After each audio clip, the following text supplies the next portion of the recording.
విద్యార్థులు ఆహ్లాద వాతావరణంలో చదువు నేర్చుకోవాలని మంత్రి పొన్ను ప్రభాకర్ అన్నారు.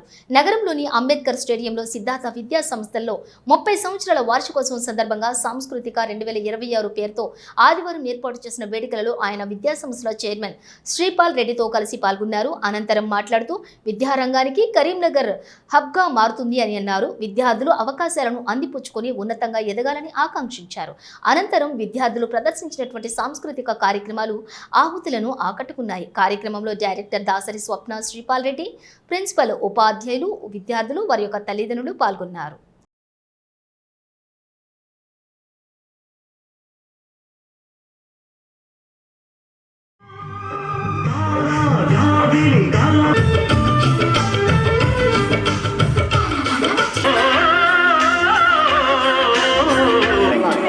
We all wholeheartedly invite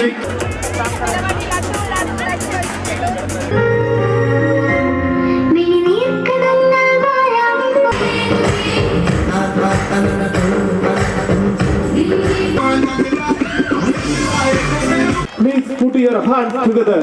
Such a lovely moving fundamental issues we just stopped the great.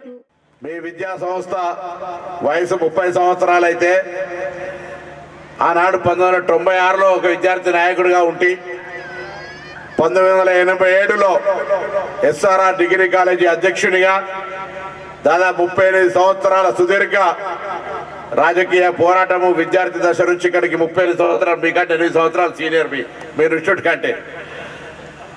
ఆ విధంగా అనేకమైనటువంటి ఒక సంస్థ నడపడం అంటే అంత ఆషామాషి కాదు.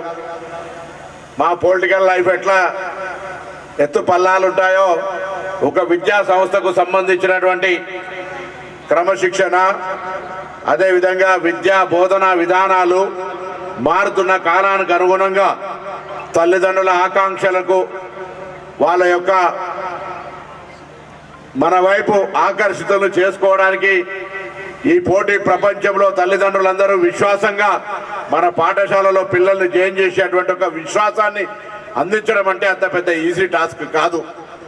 కానీ మీ నాన్నగారు చూపెట్టిన మార్గంలో మీరు శ్రమ పడుతూ దినదినాభివృద్ధి చెందుతూ ఈరోజు తెలంగాణ జిల్లాల్లో ముఖ్యంగా ఉత్తర తెలంగాణ కరీంనగర్ కేంద్రంగా ఒక ప్రముఖ విద్యా సంస్థగా నెలకొల్పుకొని ముందుకు పోతున్న సందర్భంగా నా హృదయపూర్వకంగా అభినందనలు. ఇప్పుడున్నటువంటి విద్య ఎలా అయితే మనం అందించాలో అట్లాంటి మార్పులు చేసుకుంటూ మేము అప్డేట్ అయ్యాం కాబట్టి ఈ 30 సంవత్సరాలు మనుగడ సాగించగలిగాము. అట్లాగే ఏ రోజైనా కూడా నేర్చుకోవడం అనేది నిరంతర ప్రక్రియ. మనము క్లాస్ రూమ్లో చదువుకున్న దానికంటే కూడా పిల్లలకి చెప్తున్నటువంటి సందర్భంలోనే చాలా ఎక్కువ నేర్చుకునే అవకాశం మాకు దొరికింది.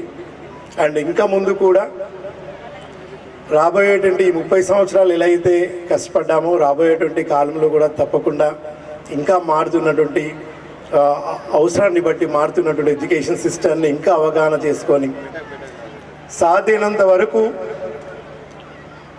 ఇంకా ఒక 30 సంవత్సరాలు మీ అందరి ఆశీర్వాదంతో మీ అందరూ ఉంటే ఇంకా వెళ్ళడానికి తప్పకుండా మా టీం అంతా కూడా పనిచేస్తుంది.